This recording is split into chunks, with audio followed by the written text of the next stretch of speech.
mounted the PTO on the testing bench, and we are going to show you how to operate it by the control panel. So we have this diagram for connection of the control panel. We will send you two sockets. You will attach the number 1 here. Number 2 is optional. We are still going to send you. This is for activating the optional features, but number 1 will be enough. We will put it here and we will send you. So what have we done here? We have connected everything, the socket, the power cable. Also we have numerated the valves. This is valve 1 indicated. This is valve 1's air hoses, air hose A, air hose B. You can see here A and B. So you will connect these hoses accordingly. These are the cable numbers. You will check on the diagram the cable numbers.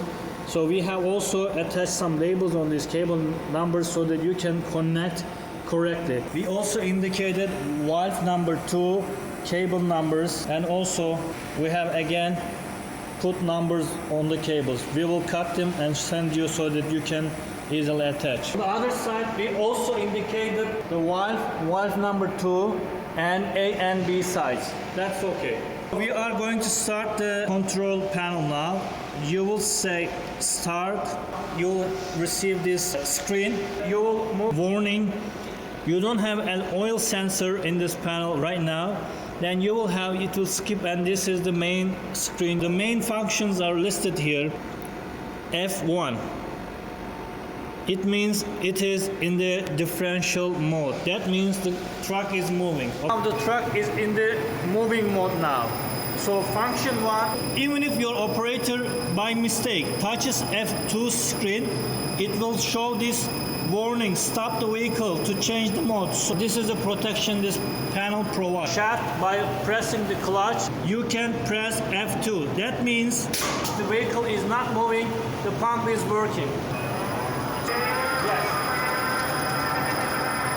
So when it stops, everything is here, 0 RPM here, then you can change to function 3. That means truck is moving, you are driving, and at the same time you are running your pumps.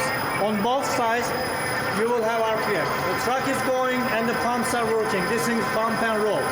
On the screen you will see the RPM from the transmission output, and here the output on the pumps multiplied by 2.25, your ratio on the top output. This also shows the functions. You can check for details on your catalog I'm going to send. That's all. And now I'm stopping it. When I stop, it will automatically move to the driving mode. It will be F1 again. Turning off, you will wait and it will close.